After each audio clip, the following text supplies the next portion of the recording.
Hi everyone, we're going to go through organic growth on social media today, and I'm going to split this video into two sections. Firstly, it's going to be Instagram specific tips, and then the second part there will be more of a general idea, things that can be adapted and used on a variety of channels. So what do I mean by organic growth? Organic growth encompasses growing in a case of your brand in a natural way through speaking to clients, engaging with potential followers, potential clients in a more personal manner. It's more of a slow burn type of method, but by far is the best in regards of bringing in those quality leads and quality followers, which in turn then will lead into the best type of clients. For a quicker method, maybe you just want to throw an ad out and collect data quickly and then chase up your leads. Consider running Google ads or Facebook ads. These will bring in potential clients in a really fast rate and bring in leads in a really fast rate. But the downside of it is you don't have that personal touch. There's a real lack of that personal touch. It's just them signing up to a form, whereas with organic growth, you could speak to them, find out a little bit more about them, and then make the sale or make them join your group or something.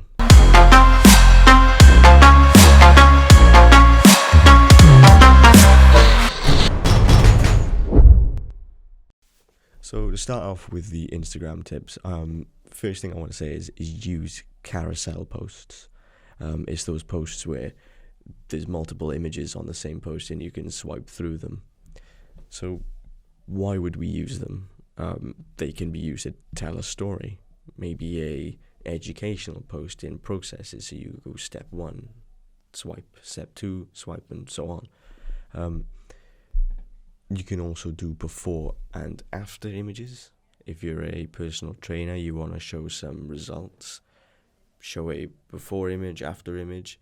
But one tip I really want you to keep in mind though is using the after image first and then the before image instead of the other way around. That's because the after image is the more attractive image. It's the image that everyone wants to be like, whereas the before image isn't.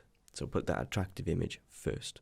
Going back to carousel posts are unique in that if a user, say, doesn't engage with the post the first time they scroll through their feed, Instagram will run a formula and it will actually resurface that same image or the same post at a later point. It will only do this twice though. So if you have a post with 5 images, it will only do that twice. So it's not going to resurface it 5 times. So to go back over that, if you have an image and a user scrolls past it the first time, Instagram will bring it back to the surface then for users to see it one more time for that double chance of exposure. Another point why you should be using carousel posts is that they declutter your page. You don't want 6,000 images and they're all relatively the same, or they are a series of images, because they can get lost in the feed. Some people follow hundreds of thousands of accounts and the chances of yours appearing one after the other are quite slim. So by putting in a carousel post, is all they need to do is position it and they swipe for that story. An obvious tip, but one that sometimes goes amiss, is using attractive captions, emojis, keywords, anything to really grab attention, because as you're probably aware, the captions at the bottom of the images are usually truncated after 2 or so lines. So you really want to make those initial moments of them seeing that caption the best moments. My last point to do with Instagram tips in general is using hashtags. Hashtags have a dedicated video on this channel which we've uploaded in the past. So if you need to find out more about hashtags and how to use them effectively, go back and watch that video. But the important thing to note is that it's good to have a mix of a very popular hashtag, a medium popularity hashtag, a niche hashtag, and then using your own branded ones. Then we cover the reasons why you should do that in that hashtag video. I can link that in the bottom of the description of this video when it's finished as well. Hi everyone, quick break in between the video. before the video gets started back up again. If you haven't joined our free Facebook group yet, Fit Pro Lead Generation with Dave, we post daily updates, daily content. We do updates on what you should be posting, what's working right now. We can also help you in joining the Fit Pro portal, which we then can move on to building your ads and providing you with our ad service. But if you haven't joined yet, I'll put the link in the description, or just search up Fit Pro Lead Generation with Dave on Facebook. So moving on to the second portion of this video with just general social media tips. Remember to stick to your branding. Using the same colours plants the idea that those colours will then be associated with your brand, so that people can see these colours and be reminded about your brand. Using a template as well, this makes creating the content an easy process, but you don't want to rely on it too much. Have a little break in between the templates, or make new templates once a month. Make a new template. If you create this template at the start of the month, for example, feature all the content you need to, you won't miss anything out as you're writing something up. Maybe, for example, one time, if you're just winging it, writing as you go along, you might miss an important link to your Facebook group or to your YouTube channel. If you had a template with everything on it, it will not be forgotten, which is essential. My next point is using insights. I've mentioned a number of times before in previous training videos how essential it is to go over your insights on Instagram, Facebook and YouTube and really optimize your content based on the numbers you see. For example, Instagram, mix and match your hashtags, which ones facilitate the best engagement rates, and if you're uploading social media videos, then head over to, for instance, Facebook. You can see how long people are watching your videos for and what parts of the video you need to make the most interesting. We said, for example, the first 10 seconds of the video are those key seconds to actually making your viewers stay. My next point, and quite an obvious one, is to have a strategy on how you upload things, how you create content, or whatever you're doing.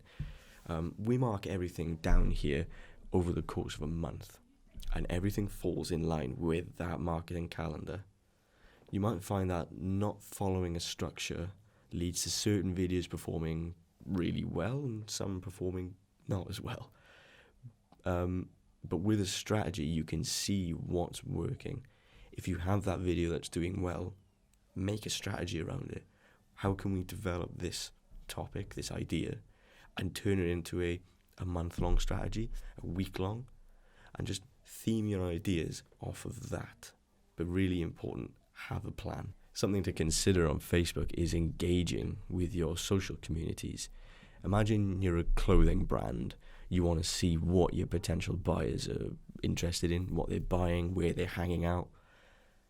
Join the pages or the groups where they are speaking about these brands or where they are hanging out and talking.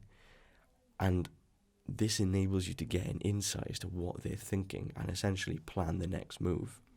If they're talking about how this new style is coming into fashion, you can optimize and you can start planning a month in advance or wherever in advance, and you can plan then for that. On a separate note, once you have enough attention, or if you have a big enough client base or a big enough fan base, why not make your own social community? Instead of jumping into these other ones and seeing what people are doing, make your own one, and that way then everything in this social community is based around what you do.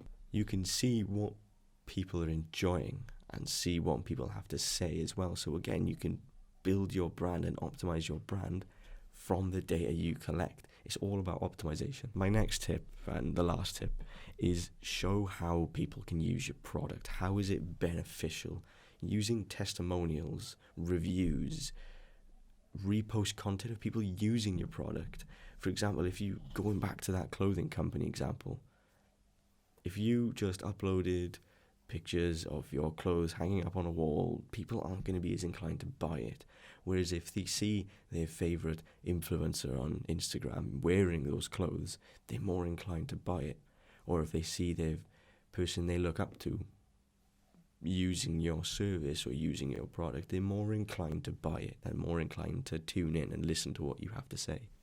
Using everything in conjunction with being a consistent brand, speaking to your followers and giving them what they want is the sure way of boosting your engagement rates and your following rates and growing your brand in this organic method. I'm going to leave it there today. That's this week's training.